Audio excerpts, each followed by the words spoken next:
मन धीर धरो घबराओ नहीं, भगवान मिलेंगे कभी न कभी। मन धीर धरो घबराओ नहीं, भगवान मिलेंगे कभी न कभी। फूलों में नहीं कलियों में नहीं, फूलों में नहीं कलियों में नहीं, कांटों में मिलेंगे कभी न कभी। के बिहारी लाल की जय। युधिष्ठिर भगवान श्री कृष्ण से कहते कि हे प्रभु, हे भगवान, कि आज मैं आपसे ये पूछना चाहता हूं कि भाद्रपद जिसमें भगवान श्री कृष्ण का जन्म उत्सव मनाया जाता है और इस महीने की जो एकादशी पड़ती है, सो हे प्रभु आप मुझे उस एकादशी की महिमा बतलाने की कृपा कीजिए। और इस एकादशी का नाम क्या है, सो आज आप मुझे इस एकादशी का नाम भी बतलाने की कृपा कीजिए और किस भगवान का इस एकादशी में पूजन किया जाता है। मैं आपके मुखारबिंद से आज यह सब जो है श्रवण करना चाहता हूँ, सो कृपया करके आप मुझे बतलाने की कृपा कीजिए। भगवान युधिष्ठिर की ऐसी वाणी का श्रवण करते हुए आज युधिष्ठिर को बतलाते हैं, कहते हैं कि हे राजन, कि आपके इस प्रश्न का उत्तर मैं आपको अवश्य दूं। आपने जो कुछ भी पूछा है सो मैं आपको अवश्य बतलाऊंगा, लेकिन आप एकाग्र चित्त हो जाइए, मन एकाग्र कर लीजिए, ताकि आपको जो है इस एकादशी की महिमा, एकादशी का नाम, एकादशी में भगवान के पूजन का यह सब जो है वर्णन आपको सुनाऊंगा। आप श्रवण कीजिए कि भाद्रपद मास के जो कृष्ण पक्ष की एकादशी आती है, सो युधिष्ठिर इस एकादशी का नाम जो है अजा नाम की एकादशी है। इसको अजा नाम से जाना जाता है।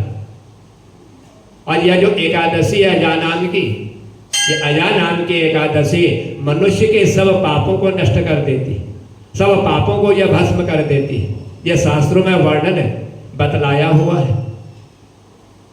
जो भगवान ऋषिकेश का पूजन करते हैं और ऋषिकेश का पूजन करके इस अजा नाम की इस एकादशी का जो व्रत करते हैं, सो हे राजन, उन मनुष्यों के समस्त जो पाप हैं वह सारे पाप जो है यह अजा नाम की एकादशी जो है नष्ट कर देती है, चाहे अनजाने में किए हों, चाहे जान बूझ करके वह किए हों। सो हे राजन, मैं आपको जो है ये अजा नाम की एकादशी किस तरह से मनुष्य के पापों को नष्ट करती है, या मैं आपको एक छोटा सा उदाहरण देकर के आपको बतलाता हूँ। इसलिए आप जो है अपने मन को एकाग्र कर लीजिए। तब भगवान आज युधिष्ठिर को कहते हैं कि हे युधिष्ठिर, कि एक प्राचीन समय की बात है। एक पूर्व काल में एक बड़े प्रसिद्ध और सत्यवादी एक राजा थे, जिनका नाम था हरिश्चंद्र। ये बहुत विख्यात थे और बहुत बड़े राज्य में के यह राजा थे। यह चक्रवर्ती के नाम से इनको जाना जाता था, लेकिन सत्यवादी थे, कभी झूठ नहीं बोला करते थे। सो युधिष्ठिर जो समस्त भूमंडल के स्वामी और सत्य प्रतिज्ञ थे, सत्य का ही पालन किया करते थे। एक समय की बात है कि कर्म का जो भोग है, उस कर्म के भोग को कितना भी सत्य बोलने वाला क्यों ना हो, लेकिन उसको भी जो है भोगना पड़ता है। आज वही राजा हरिश्चंद्र के साथ हुआ कि किसी कर्म का फल भोग प्राप्त होने पर उनको जो है राज्य से भ्रष्ट होना पड़ा। सारा राज्य उनका समाप्त हो गया, सारे राज्य से वह दूर हो गए और राजा ने अपनी पत्नी और पुत्र इनको भी बेच डाला, क्योंकि भगवान के द्वारा कर्म में लिखा हुआ जो उनका भोग था, उस भोग को आज राजा हरिश्चंद्र भोग रहे थे। राज्य चला गया, पत्नी चली गई, पुत्र चला गया और फिर अकेले महाराज हरिश्चंद्र बचे थे और इन्होंने भी अपने को बेच डाला। सो हे राजन, पुण्यात्मा होते हुए भी, पुण्य कर्म करने के बावजूद भी आज महाराज हरिश्चंद्र को अपने बेचने पर, जब इन्होंने अपने को बेचा तो उसके बाद आज महाराज हरिश्चंद्र को एक चांडाल की जो है दास्ता करनी पड़ी, चांडाल के यहाँ नौकरी करनी पड़ी। भगवान के द्वारा हरिश्चंद्र के भाग्य में लिखा हुआ जो कर्म फल था, उस कर्म फल को आज महाराज हरिश्चंद्र भोग रहे थे। सो हे राजन, जब महाराज हरिश्चंद्र ने अपने को बेचा, चांडाल के घर पहुंचे, चांडाल ने जब इनको खरीदा और वहां पर चांडाल ने इनको जो है कार्य सौंपा कि तुम शमशान घाट में जा करके जो मुर्दे होंगे उनके कफन को तुम लिया करोगे और यही तुम्हारा नित्य कार्य होगा। तो इतने पर भी महाराज हरिश्चंद्र सत्य से विचलित नहीं हुए। इधर जब तक राज्य करते थे तो भी सत्य का पालन किया। आज उस चांडाल के घर में नौकरी कर रहे हैं, चांडाल ने आदेश दे दिया कि तुम्हें क्या कर्म करना है, फिर भी सत्य से विचलित नहीं हुए। इसी कारण चांडाल की दास्ता करते हुए उनको जो है कई वर्ष व्यतीत हो गए। जब कई वर्ष महाराज हरिश्चंद्र को चांडाल की नौकरी करते हुए व्यतीत हुए तो इससे राजा को आज जो है बड़ी चिंता होने लगी।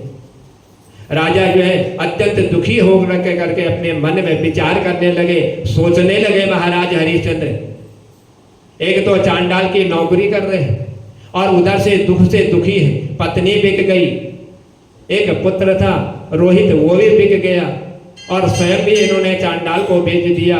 बड़े दुखी हुए, चिंता करने लगे, सोचने लगे कहाँ जाऊं, क्या करूं और कैसे मेरा उद्धार होगा, कौन मेरा उद्धार करेगा। ये सब महाराज हरिश्चंद्र आज सोच में पड़ गए, विचार करने लगे और बड़े दुखी हो गए। सो हे राजन, इसी तरह से महाराज हरिश्चंद्र जब चिंता करते करते शोक के समुद्र में डूब गए, तब राजा को आतुर जान करके, परेशान जान करके एक मुनि उस मार्ग से जा रहे थे तो महाराज हरिश्चंद्र के पर इनकी दृष्टि पड़ी कि बड़े दुखी, बड़े विचार विमर्श कर रहे हैं। पहुंच गए इनके पास और जब इनके पास वो ऋषि पहुंचे, जिनका नाम जो है गौतम ऋषि था। यह गौतम ऋषि जब महाराज हरिश्चंद्र के पास पहुंचे तो श्रेष्ठ ब्राह्मण को आया देख करके राजन ने उनके चरणों को आज दंडवत प्रणाम किया। इतना सब कुछ दुख सहन करते हुए भी समझ लिया कि ये कोई जो है विद्वान है, ये कोई ब्राह्मण है, ये कोई ऋषि है। और यह सब अपने मन में विचार करते हुए जब इनको दंडवत किया और दोनों हाथ जोड़ करके आज महाराज हरिश्चंद्र इस गौतम ऋषि के आगे जो है खड़े हो गए। और जब खड़े हुए गौतम ऋषि ने पूछा कि महाराज, लगता है कि आप कोई एक चक्रवर्ती राजा है, सवाल बतलाइए आपके दुख का कारण क्या है, आप इतने दुखी क्यों हो रहे हैं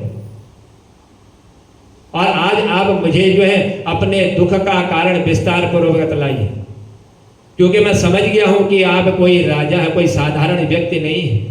गौतम ऋषि के इतना कहने पर आज महाराज हरिश्चंद्र जो है अपने दुख का सारा समाचार जो है गौतम ऋषि को बतला दिया। कहने लगा, महाराज आपने मुझे पहचान तो लिया, लेकिन मैं जो है जब राज्य करता था मैं बड़ा सत्य बोला करता था, मैं कभी झूठ नहीं बोलता था, सबके समान एक व्यवहार करता था। लेकिन न जाने मेरे कर्म में विधाता ने ऐसा क्या लिख दिया कि मेरी पत्नी बिक गई, मेरा पुत्र बिक गया और मैं भी बिक गया। आज इस चांडाल के घर में मुझे जो है नौकरी करनी पड़ रही है, इसी कारण मैं बड़ा दुखी हूँ। अब सोच रहा हूँ कि मेरा उद्धार कैसे होगा, मैं कहाँ जाऊँ। राजा की बात सुन करके आज गौतम ऋषि कहते हैं कि हे राजन, मैं आपको एक इस मार्ग से कल्याण करने वाले एक मार्ग में तुम्हें बतलाऊं जिसके द्वारा तुम्हारा कल्याण हो जाए। जो तुम्हारा राज्य है, तुम्हारा पुत्र है, तुम्हारी पत्नी, ये जो सब जो है बिक चुके हैं, ये तुम्हें पुनः प्राप्त हो जाएंगे। लेकिन मैं तुम्हें एक उपाय बतलाता हूं, सो कृपया करके आप इस उपाय को कीजिए। सो हे राजन, ये जो भादो मास का महीना आएगा, इस भादो मास के महीने की कृष्ण पक्ष की जो अत्यंत कल्याण करने वाली है, जो पापों को नष्ट करने वाली, मोक्ष को देने वाली है, ऐसी अजा नाम की एकादशी आएगी। आप जो है उस एकादशी का उपवास कर लीजिए, उस एकादशी का आप व्रत कर लीजिए। और यदि आपने श्रद्धा भक्ति युक्त होकर के उस अजा नाम की एकादशी का यदि आपने व्रत कर लिया, या एकादशी पुण्य को प्रदान करने वाली है, इसके व्रत करने से ही जो है आपके जितने भी दुख हैं या सारे दुख सारे पाप इन सब का अंत हो जाए। सोए राजन, आज आपको मेरे दर्शन हुए, आपकी और मेरी आज जो है वार्तालाप हुई है, लेकिन आज से ठीक 7वें दिन ये अजा नाम की एकादशी आने वाली है। इसलिए आप जो है ठीक 7वें दिन उस एकादशी का उपवास कर लें, और एकादशी का उपवास करके रात्रि को आप जो है जागरण कर लीजिए। और यदि आपने उपवास कर लिया, रात्रि का जो है आपने जागरण कर लिया, तो समझ लीजिए कि आपके भाग्य में जितना भी दुख है, जितना भी कष्ट है, सो हे महाराज यह सारा कष्ट आपका जो है दूर हो जाएगा। ऐसा कह करके आज गौतम ऋषि महाराज हरिश्चंद्र को इस एकादशी के बारे में बतला करके अंतर ध्यान हो गए। जब महर्षि गौतम ऋषि अंतर ध्यान हो गए, आज जो है मुनि की बात सुन करके महाराज हरिश्चंद्र उस उत्तम व्रत का अनुष्ठान करने के लिए तैयार हो गए, जो गौतम ऋषि ने इनको बतलाया हुआ था। सोचा कि ऋषि हैं, क्योंकि बिना गुरु के ज्ञान नहीं होता, बिना साधु संतों के सत्संग नहीं होता। आज मुझे गौतम जैसे ऋषि ब्राह्मण जो बड़े विद्वान हैं, इन्होंने मुझे उपदेश दिया हुआ है, इनका कहा हुआ वचन कभी व्यर्थ नहीं होता। इसीलिए मुझे जो है इस अजा नाम की एकादशी का मैं उपवास अवश्य करूंगा। यह सब अपने मन में विचार करते हुए ठीक 7वें दिन जो गौतम ऋषि ने अजा नाम की एकादशी का जो वर्णन बतलाया था, आज महाराज हरिश्चंद्र ने उस एकादशी का अनुष्ठान करना प्रारंभ कर दी। सो हे राजन, हे दुष्टर, जब ये महाराज हरिश्चंद्र गौतम ऋषि के कहने पर अजा नाम की एकादशी का उपवास इन्होंने विधान पूर्वक अनुष्ठान प्रारंभ किया, तो उसी व्रत के प्रभाव से आज जो है इस राजा के सारे दुख जो है दूर हो गए।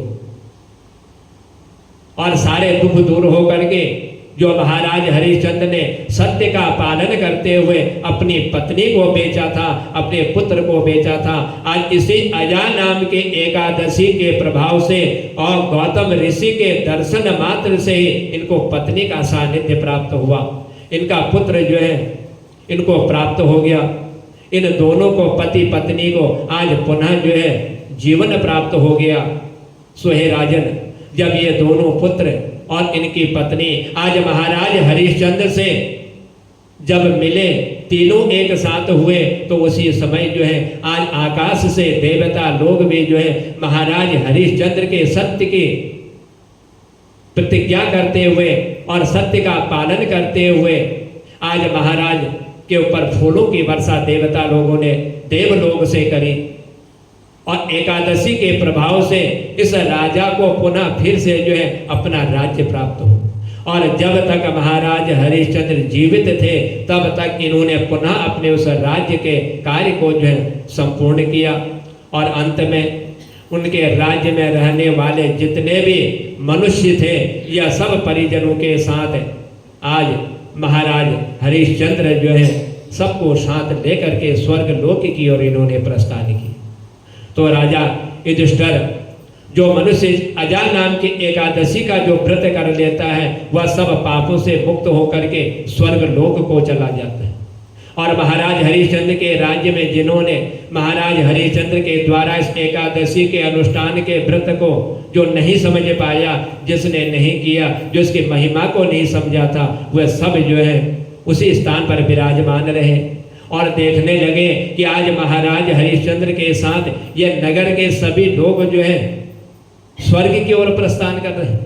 तो एक ही राज्य में हम रहने वाले, एक ही जगह हम निवास करने वाले, और इन्होंने ऐसा कौन सा पुण्य कर दिया जिस पुण्य के कारण आज महाराज हरिश्चंद्र के द्वारा स्वर्ग लोक की ओर प्राप्ति कर रहे, स्वर्ग लोक की ओर जा रहे। तब महाराज हरिश्चंद्र कहने लगे कि हे पूर्ववासियों, आप भी जो है इस अजा नाम की एकादशी के प्रभाव से आप भी जो है स्वर्ग लोक को जो है प्राप्त हो। इसीलिए ये अजा नाम की जो एकादशी है यह मनुष्य के जन्म जन्मांतर के पापों को नष्ट करने वाली। सो हे राजन, इस एकादशी को यदि कोई पढ़ भी लेता है, ऐसी एकादशी का यदि कोई श्रवण भी कर लेता है, तो पढ़ने से और सुनने से उस व्यक्ति को जो है अश्वमेघ नाम के यज्ञ का फल जो है प्राप्त हो जाता है। सो हे राजन, ये अजा नाम की जो एकादशी है, यह एकादशी मनुष्य के समस्त कार्यों को पूर्ण करने वाली और मनुष्य को फल प्रदान करने वाली, इस लोक में सुख भोग करके अंत में जो है वैकुंठ धाम प्रदान करने वाली यह अजा नाम की एकादशी है। तब भगवान श्री कृष्ण युधिष्ठिर से कहने लगे कि हे युधिष्ठिर, जिस तरह से महाराज हरिश्चंद्र ने अपने सब कुछ खो करके भी इस एकादशी के प्रभाव से प्राप्त कर लिया था, यदि कोई व्यक्ति भी जो है श्रद्धा भक्ति युक्त होकर के इस एकादशी का यदि उपवास कर लेता है, इस एकादशी के दिन भगवान के निमित्त यदि कोई जागरण कर लेता है, तो उसका फल जो है मनुष्य को प्राप्त हो जाता है और वह इस लोक में सुख भोग करके अंत में भगवान के सुंदर वैकुंठ धाम में जाने का मार्ग भी जो है सुलभ कर लेता है। बोल बाके बिहारी लाल की। मन धीर धरो घबराओ नहीं, भगवान मिलेंगे कभी न कभी। मन धीर धरो घबराओ नहीं, भगवान मिलेंगे कभी न कभी। फूलों में नहीं कलियों में नहीं, फूलों में नहीं कलियों में नहीं, कांटों में मिलेंगे कभी न कभी। कांटों में मिलेंगे कभी न कभी। मन धीर धरो घबराओ नहीं, भगवान मिलेंगे कभी न कभी। सूरज में नहीं चंदा में नहीं, सूरज में नहीं चंदा में नहीं, तारों में मिलेंगे कभी न कभी। तारों में मिलेंगे कभी न कभी। मन धीर धरो घबराओ नहीं, भगवान मिलेंगे कभी न कभी। भगवान मिलेंगे कभी न कभी। गंगा में नहीं यमुना में नहीं, गंगा में नहीं यमुना में नहीं, सरयू में मिलेंगे कभी न कभी। सरयू में मिलेंगे कभी न कभी। मन धीर धरो घबराओ नहीं, भगवान मिलेंगे कभी न कभी। बागों में नहीं खलियानों में नहीं, बागों में नहीं खलियानों में नहीं, जंगल में मिलेंगे कभी न कभी। जंगल में मिलेंगे कभी न कभी। मन धीर धरो घबराओ नहीं, भगवान मिलेंगे कभी न कभी। मंदिर में नहीं मस्जिद में नहीं, मंदिर में नहीं मस्जिद में नहीं, गुरुद्वारे में मिलेंगे कभी न कभी। मन धीर धरो घबराओ नहीं, भगवान मिलेंगे कभी न कभी। सरयों में नहीं गोकुल में नहीं, सरयों में नहीं गोकुल में नहीं, मेरे मन में मिलेंगे कभी न कभी। मेरे मन में मिलेंगे कभी न कभी। मन धीर धरो घबराओ नहीं, भगवान मिलेंगे कभी न कभी। मन